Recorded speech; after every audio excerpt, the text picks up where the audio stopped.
X ray ವಿಶೇಷ ಕಾರ್ಯಕ್ರಮಕ್ಕೆ ಸ್ವಾಗತ. ನಾನು ಸ್ಮಿತಾ ರಂಗನಾಥ್. ವಿರೋಧಿಗಳನ್ನ ಹತ್ತಿಕ್ಕೋ ಕಾರ್ಯದಲ್ಲಿ ರಾಜ್ಯ ಕಾಂಗ್ರೆಸ್ ಸರ್ಕಾರ ನಿರತವಾಗಿದೆ. ಕರಾವಳಿಯಲ್ಲಿ ಮತ್ತೆ ಅಲ್ಪಸಂಖ್ಯಾತರ ತುಷ್ಟೀಕರಣಕ್ಕೆ ಮುಂದಾಗ್ತಾ ಇದೆಯಾ ಕಾಂಗ್ರೆಸ್ ಪಾಳ್ಯ?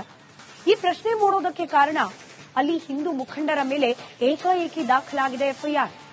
ಕೇವಲ ಇಷ್ಟು ಮಾತ್ರ ಅಲ್ಲ, ಎಫ್ಐಆರ್ ಅನ್ನೋದನ್ನ ತನ್ನ ವಿರುದ್ಧ, ತನ್ನ ಪಕ್ಷದ ವಿರುದ್ಧ, ತನ್ನ ಸಿದ್ಧಾಂತದ ವಿರುದ್ಧ, ತನ್ನ ಬೆಂಬಲಿಗರ ವಿರುದ್ಧ, ತನ್ನ ವೋಟ್ ಬ್ಯಾಂಕ್ನ ವಿರುದ್ಧ ಬಳಕೆ ಮಾಡಿಕೊಳ್ತಾ ಇದೆಯಾ ಕಾಂಗ್ರೆಸ್ ಸರ್ಕಾರ. ಯಾರೇನೇ ಕಾಂಗ್ರೆಸ್ ಪಕ್ಷದ ವಿರುದ್ಧ ಮಾತನಾಡಿದ್ರು ಅಥವಾ ಸರ್ಕಾರದ ವಿರುದ್ಧ ಮಾತನಾಡಿದ್ರು, ಕಾಂಗ್ರೆಸ್ ಪಕ್ಷದ ವೋಟ್ ಬ್ಯಾಂಕ್ನ ವಿರುದ್ಧವಾಗಿ ನಿಂತರು, ಇಂಥವರ ವಿರುದ್ಧ ಎಫ್ಐಆರ್ ಅನ್ನೋ ಅಸ್ತ್ರವನ್ನ ಪ್ರಯೋಗ ಮಾಡ್ತಾ ಇದೆಯಾ ಕಾಂಗ್ರೆಸ್ ಸರ್ಕಾರ ಅನ್ನೋ ಅನುಮಾನ. ಇದಕ್ಕೆ ಮತ್ತೊಂದು ಕಾರಣ ಏನು ಅಂದ್ರೆ, ತುಮಕೂರಿನಲ್ಲಿ ರೈತ ಹೋರಾಟಗಾರರ ವಿರುದ್ಧ ಕೂಡ ಸರ್ಕಾರ, ಅದರಲ್ಲೂ ಇನ್ ಪರ್ಟಿಕ್ಯುಲರ್ ಡಿಕೆ ಶಿವಕುಮಾರ್ ಅವರ ನಿರ್ಧಾರದ ವಿರುದ್ಧ ಹೋರಾಟಕ್ಕಿಳಿದ ರೈತರ ಮೇಲೂ ಕೂಡ ಎಫ್ಐಆರ್ ಅಸ್ತ್ರ ಪ್ರಯೋಗಿಸಿದೆ ಕಾಂಗ್ರೆಸ್ ಸರ್ಕಾರ.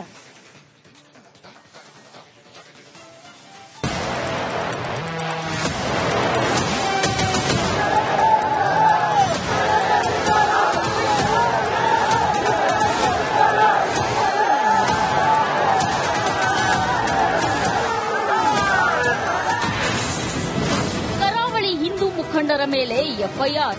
ಯಾರು ಒಬ್ಬತ್ತು ಅವನಿಗೆ ತೋರಿಸಿದ್ದಿದ್ರೆ ಅವಾಗ ಕತೆ ಬೇರೆ. ಮನೆಯಲ್ಲಿ ತರುವರಿರ್ಲಿ. ರೈತ ಹೋರಾಟಗಾರರಿಗೂ ಎಫ್ಐಆರ್ ಪ್ರಹಾರ.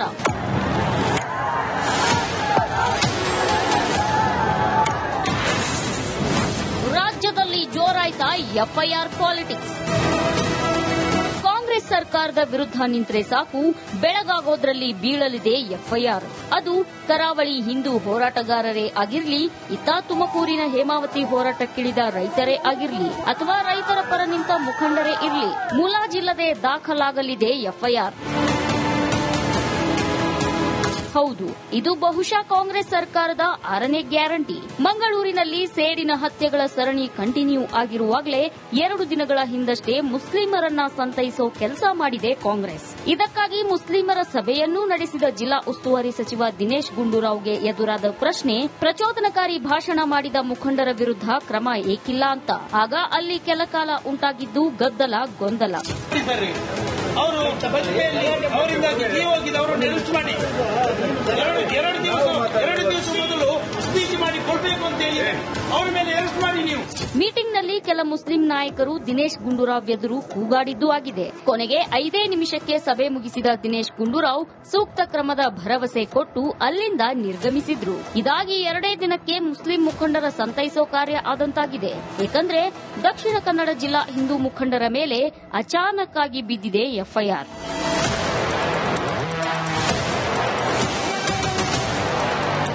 ಅದು ಆರ್ಎಸ್ಎಸ್ ಪ್ರಭಾವಿ ನಾಯಕ ಕಲ್ಲಡ್ಕ ಪ್ರಭಾಕರ್ ಭಟ್ ಮೇಲೂ ಎಫ್ಐಆರ್ ಹಾಕಲಾಗಿದೆ. ಪ್ರಚೋದನಕಾರಿ ಭಾಷಣ ಆರೋಪದ ಮೇಲೆ ಬಂಟ್ವಾಳ ಗ್ರಾಮೀಣ ಪೊಲೀಸ್ ಠಾಣೆಯಲ್ಲಿ ಭಟ್ ವಿರುದ್ಧ ಎಫ್ಐಆರ್ ದಾಖಲಿಸಲಾಗಿದೆ. ಅದು ಮೇ 12ರಂದು ನಡೆದ ಸುಹಾಸ್ ಶೆಟ್ಟಿ ಶ್ರದ್ಧಾಂಜಲಿ ಕಾರ್ಯಕ್ರಮದ ವೇಳೆ ಕಲ್ಲಡ್ಕ ಪ್ರಭಾಕರ್ ಭಟ್ ಮಾಡಿದ ಭಾಷಣ ಪ್ರಚೋದನಕಾರಿಯಾಗಿತ್ತು ಅನ್ನೋದು ಪೊಲೀಸರ ಆರೋಪ. ಹಾಗಿದ್ರೆ ಇಷ್ಟು ದಿನ ಸುಮ್ಮನಿದ್ದೇಕೆ ಅನ್ನೋ ಪ್ರಶ್ನೆಗೆ ಉತ್ತರ ಇಲ್ಲ. ಅವಾಗ ಕತೆ ಬೇರೆ.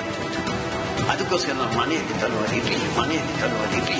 ಇಷ್ಟು ಮಾತ್ರವಲ್ಲ, ರಾತ್ರೋರಾತ್ರಿ ಹಿಂದೂ ಮುಖಂಡರ ಮನೆ ಬಾಗಿಲು ತಟ್ಟುತ್ತಿರೋ ಪೊಲೀಸರು ಅಪರಾಧಿಗಳಂತೆ ಬಿಂಬಿಸುತ್ತಿದ್ದಾರೆ. ದಕ್ಷಿಣ ಕನ್ನಡ ಎಸ್ಪಿ ಅರುಣ್ ನೇತೃತ್ವದಲ್ಲಿ ರಾತ್ರಿ ಕಾರ್ಯಾಚರಣೆ ನಡೆಸಿರೋ ಪೊಲೀಸ್ ಪಡೆ ಹಿಂದೂ ಕಾರ್ಯಕರ್ತರ ಮೇಲೆ ಹದ್ದಿನ ಕಣ್ಣಿಟ್ಟಿದೆ.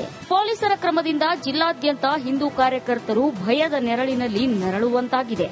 ಇನ್ನೊಂದು ಕೋಮಿನ ತುಷ್ಟೀಕರಣಕ್ಕಾಗಿ ಸರ್ಕಾರ ಹಿಂದೂ ಮುಖಂಡರ ಮೇಲೆ ಕೇಸ್ ಜಡಿಯೋ ಕಾರ್ಯ ಮಾಡಿದೆ ಅನ್ನೋದು ಕೇಸರಿ ಪಡೆ ಆಕ್ರೋಶ. ಅವರು ಯಾವುದೇ ಕೆಲಸಕ್ಕೆ ಅಥವಾ ಬೇರೆ ಯಾವುದೇ ವಿಷಯಕ್ಕಿಲ್ಲ, ಅಂತವರ ಮನೆಗೆ ಕೂಡ ಇವತ್ತು ಪುತ್ತೂರು, ಸುಳ್ಯ, ಬೆಳ್ತಂಗಡಿ ಪ್ರದೇಶದಲ್ಲಿ ಮನೆಗೆ ಹೋಗಿ ಅವರ ಫೋಟೋ ತೆಗೆಸುವಂತದ್ದು, ಅವರ ಮನೆಗೆ ಹೋಗುವಂತದ್ದು, ಅವರಿಗೆ ಕಿರುಕುಳ ಕೊಡುವಂತ ಕೆಲಸವನ್ನು ಪೊಲೀಸ್ ಇಲಾಖೆ ಮಾಡ್ತಾ ಇದೆ. ಇವತ್ತು ವಿಶೇಷವಾಗಿ ಡಾಕ್ಟರ್ ಕಲ್ಲಡ್ಕ ಪ್ರಭಾಕರ್ ಭಟ್ರ ಮೇಲೆ ಕೇಸು ದಾಖಲು ಮಾಡಿದೆ. ಸುಹಾಸ್ ಶೆಟ್ಟಿ ಉತ್ತರ ಕ್ರಿಯೆ ಆಗಿ 20 ದಿನ ಆಯಿತು. ಆ ನಂತರ ಇವತ್ತು ಕೇಸು ದಾಖಲು ಮಾಡುವುದಂದ್ರೆ ಒಂದು ರೀತಿಯ ದ್ವೇಷದ ರಾಜಕಾರಣವನ್ನ ಇದೇ ಜಿಲ್ಲೆಯಲ್ಲಿ ಪೊಲೀಸ್ ಇಲಾಖೆ ಮುಖಾಂತರ ಕಾಂಗ್ರೆಸ್ ಮಾಡ್ತಾ ಇದೆ. ಅವರು ಇವತ್ತು ವಿವೇಕಾನಂದ ವಿದ್ಯಾವರ್ಧಕ ಸಂಘದ ಅಧ್ಯಕ್ಷರಾಗಿ 16 ವಿದ್ಯಾಸಂಸ್ಥೆಗಳನ್ನು ನಡೆಸುತ್ತಿರುವಂತಹ ಒಬ್ಬ ವ್ಯಕ್ತಿ. ಆ ಒಂದಷ್ಟು ಹಿರಿತನದಲ್ಲಿ ವಯಸ್ಸಿನಲ್ಲಿ ಇವತ್ತು ಬಾಕಿಯವರಿಗೂ ಅವರು ಆದರ್ಶಪ್ರಾಯ. ಅಂತವರ ಮೇಲೆ ಇವತ್ತು ಪೊಲೀಸ್ ಇಲಾಖೆ ವಿನಾಕಾರಣ ಕೇಸ್ ಹಾಕಿ ಎಫ್ಐಆರ್ ಮಾಡಿ ಅವರನ್ನು ಬಂಧಿಸಿದರೆ ಇಡೀ ಹಿಂದೂ ಸಮಾಜವನ್ನು ಸ್ತಬ್ಧಗೊಳಿಸುವುದು ಎನ್ನುವಂತ ಒಂದು ಅನಿಸಿಕೆ ಬಹುಶಃ ಪೊಲೀಸ್ ಇಲಾಖೆಯದ್ದು ಮತ್ತು ಸರ್ಕಾರದ್ದು ಅಂತ. ಬಹುಶಃ ಇದು 100% ಸಾಧ್ಯ ಇಲ್ಲ. ಯಾವಾಗ ಪೊಲೀಸ್ ಇಲಾಖೆ ಪ್ರಭಾಕರ ಭಟ್ರ ಮೈ ಮುಡ್ತದ ಆಗ ಇಡೀ ಹಿಂದೂ ಸಮಾಜ ಹೇಳ್ತದೆ. ಬಹುಶಃ ದಕ್ಷಿಣ ಕನ್ನಡ ಜಿಲ್ಲೆಯಲ್ಲಿ ಒಂದು ರೀತಿಯ ದಂಗೆ ಹೇಳ್ಬಹುದು ಅಂತ ಹೇಳಿ ನಾನು ಹೇಳಲಿಕ್ಕೆ ಇಚ್ಛೆ ಪಡ್ತಾ ಇದ್ದೇನೆ. ತುಮಕೂರಲ್ಲೂ ವಿರೋಧಿಗಳ ಮೇಲೆ ಎಫ್ಐಆರ್.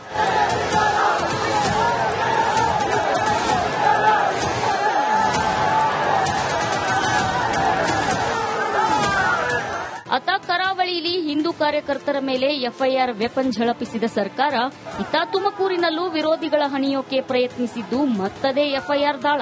ಹೇಮಾವತಿ ಕೆನಾಲ್ ಯೋಜನೆ ವಿರೋಧಿಸಿ ಮೊನ್ನೆ ರೈತರು ನಡೆಸಿದ ಬೃಹತ್ ಹೋರಾಟ ಸರ್ಕಾರಕ್ಕೆ ನಡುಕ ತಂದಿದೆ. ಕಾಮಗಾರಿ ಪೂರ್ಣ ಸ್ಥಗಿತಕ್ಕೆ 1 ತಿಂಗಳ ಗಡುವು ಕೊಟ್ಟಿರೋ ಬೆನ್ನಲ್ಲೇ ಇದೀಗ ಆ ದಿನ ಹೋರಾಟಕ್ಕಿಳಿದ ರೈತರು, ಜೆಡಿಎಸ್ ಹಾಗೂ ಬಿಜೆಪಿ ಶಾಸಕರು, ಮುಖಂಡರ ಮೇಲೆ ಕೇಸ್ ದಾಖಲಿಸಿದೆ ಸರ್ಕಾರ. ಹೇಮಾವತಿ ಕೆನಾಲ್ ಹೋರಾಟ ಸಂಬಂಧ 100ಕ್ಕೂ ಹೆಚ್ಚು ಹೋರಾಟಗಾರರ ಮೇಲೆ 13 ಎಫ್ಐಆರ್ ದಾಖಲಿಸಲಾಗಿದೆ. ಪ್ರತಿಭಟನೆ ವೇಳೆ 34 ಲಕ್ಷ ರೂಪಾಯಿ ಹಾನಿ ಸಂಭವಿಸಿದೆ ಅಂತ ಪೊಲೀಸರು ಉಲ್ಲೇಖಿಸಿದ್ದಾರೆ. ತುರುವೇಕೆರೆ ಜೆಡಿಎಸ್ ಶಾಸಕ ಎಂಟಿ ಕೃಷ್ಣಪ್ಪ, ತುಮಕೂರು ಗ್ರಾಮಾಂತರ ಬಿಜೆಪಿ ಶಾಸಕ ಸುರೇಶ್ ಗೌಡ, ತುಮಕೂರು ನಗರ ಶಾಸಕ ಜ್ಯೋತಿ ಗಣೇಶ್, ಗುಬ್ಬಿ ಬಿಜೆಪಿ ಪರಾಜಿತ ಅಭ್ಯರ್ಥಿ ದಿಲೀಪ್, ಜಿಲ್ಲಾ ರೈತ ಸಂಘದ ಅಧ್ಯಕ್ಷ ಗೋವಿಂದರಾಜು, ಮಾಜಿ ಸಚಿವ ಸೊಗಡು ಶಿವಣ್ಣ ಹೀಗೆ ಪ್ರಮುಖರ ಮೇಲೆ ರಿಜಿಸ್ಟರ್ ಆಗಿದೆ ಎಫ್ಐಆರ್.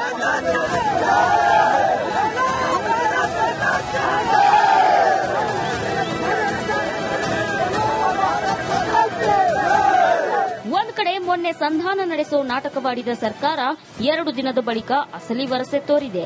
ಎಫ್ಐಆರ್ ದಾಖಲು ಮೂಲಕ ರೈತರ ಹೋರಾಟ ಹತ್ತಿಕ್ಕೋ ಕೆಲಸ ಆಗ್ತಿದೆಯಾ? ಅಧಿಕಾರ ಇದೆ ಅನ್ನೋ ಹಮ್ಮಿನಲ್ಲಿ ವಿರೋಧಿಗಳ ದಮನಕ್ಕೆ ಕೈ ಸರ್ಕಾರ ಹೆಜ್ಜೆ ಇಟ್ಟಿದೆಯಾ ಅನ್ನೋ ಅನುಮಾನವಂತೂ ಹೋರಾಟಗಾರರನ್ನ ಕಾಡ್ತಿದೆ. ಇದಕ್ಕೆ ಆನ್ಸರ್ ಸಿಗೋ ಚಾನ್ಸೇ ಇಲ್ಲ ಬಿಡಿ.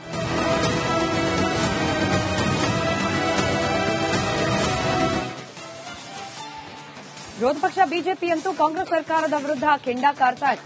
ಕಾಂಗ್ರೆಸ್ ಸರ್ಕಾರ ಎಫ್ಐಆರ್ ಇದನ್ನ ಅಸ್ತ್ರವಾಗಿ ಬಳಕೆ ಮಾಡಿಕೊಳ್ತಾ ಇದೆ ಹೋರಾಟಗಾರರ ಮೇಲೆ ಅನ್ನೋದು ಬಿಜೆಪಿ ಆರೋಪ.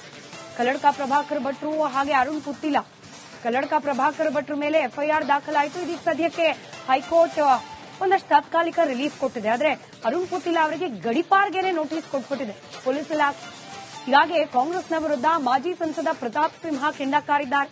ದಕ್ಷಿಣ ಕನ್ನಡದಲ್ಲಿ ಹಿಂದೂಗಳಿಗೆ ಆತಂಕದ ವಾತಾವರಣ ನಿರ್ಮಾಣ ಮಾಡಲಾಗ್ತಿದೆ, ತಾಲಿಬಾನಿ ಸಂಸ್ಕೃತಿ ಸ್ಥಾಪನೆಗೆ ಕಾಂಗ್ರೆಸ್ ಹೆಜ್ಜೆ ಇಡ್ತಿದೆ ಎಂದುಬಿಟ್ಟಿದ್ದಾರೆ. ಹಿಂದೂಗಳ ದನಿಯನ್ನ ಅಡಗಿಸೋಕೆನೆ ಎಫ್ಐಆರ್ ಹಾಕಲಾಗ್ತಿದೆ ಅನ್ನೋದು ಪ್ರತಾಪ್ ಸಿಂಹ ಅವರ ಆರೋಪ. ನೆಟಾರು ಹತ್ಯೆ ಬಳಿಕ ಸರಣಿ ಹತ್ಯೆಗಳಾಗ್ತಾ ಇದೆ. ಪ್ರಭಾಕರ್ ಭಟ್ರ ಮೇಲೆ ಎಫ್ಐಆರ್ ಹಾಕಿರೋ ವಿಚಾರಕ್ಕೆ ಶೋಭಾ ಕರಂದ್ಲಾಜೆ ಕೂಡ ಆಕ್ರೋಶ ವ್ಯಕ್ತಪಡಿಸಿದ್ದಾರೆ. ಹಿಂದೂ ಮುಖಂಡರ ಮೇಲೆ ಜಿಪಿಎಸ್ ನಿಗಾ ಇಡಲಾಗ್ತಾ ಇದೆ. ಎಲ್ಲಿ ಹೋಗ್ತಾರೆ, ಎಲ್ಲಿ ಬರ್ತಾರೆ, ಯಾರನ್ನು ಭೇಟಿ ಆಗ್ತಾರೆ ಎಲ್ಲವನ್ನ ಕೂಡ ಸರ್ಕಾರ ಪೊಲೀಸ್ ಇಲಾಖೆ ಥ್ರೂ ಗಮನಿಸ್ತಾ ಇದೆ ಅನ್ನೋದು ಶೋಭಾ ಕರಂದ್ಲಾಜೆ ಅವರ ಬೇಸರಕ್ಕೆ ಕಾರಣವಾಗಿದೆ. ತಮ್ಮ ಜಿಪಿಎಸ್ ಟ್ರ್ಯಾಕ್ ಮಾಡಲಿ, ನಾವೆಲ್ಲ ಹೋಗ್ತೀವಿ, ಯಾರನ್ನು ಮೀಟ್ ಆಗ್ತೀವಿ ಅಂತ ಹೇಳಿ ಸಚಿವರು, ಶಾಸಕರು, ಸಂಸದರ ಟ್ರ್ಯಾಕ್ ಅನ್ನ ಅವರ ಎಲ್ಲೆಲ್ಲಿ ಹೋಗ್ತಾರೆ ಅನ್ನೋದನ್ನ ಟ್ರ್ಯಾಕ್ ಮಾಡಲಿ ನೋಡೋಣ ಅಂತ ಹೇಳಿ ಸವಾಲ್ ಹಾಕಿದ್ದಾರೆ. ನೋಡಿ, ಡ್ರಗ್ ಪೆಡ್ಲರ್ಗಳಿದ್ದಾರೆ, ಸಮಾಜ ವಿದ್ರೋಹಿ ಘಟನೆಗಳನ್ನ ಮಾಡೋರಿದ್ದಾರೆ, ಅಂಥವನ್ನ ಹಿಡಿಯೋದ್ರ ಬದಲು ಆರ್ಎಸ್ಎಸ್ ಅನ್ನ ಟಾರ್ಗೆಟ್ ಮಾಡ್ತಾ ಇದೆ ಕಾಂಗ್ರೆಸ್ ಅನ್ನೋದು ಆರೋಪ. ಇದನ್ನ ಖಂಡಿಸಿ ಪ್ರತಿಭಟನೆ ಮಾಡಬೇಕಾಗುತ್ತೆ ಅಂತ ಕೂಡ ಎಚ್ಚರಿಕೆ ನೀಡಿದ್ದಾರೆ ಬಿಜೆಪಿಯ ನಾಯಕರು.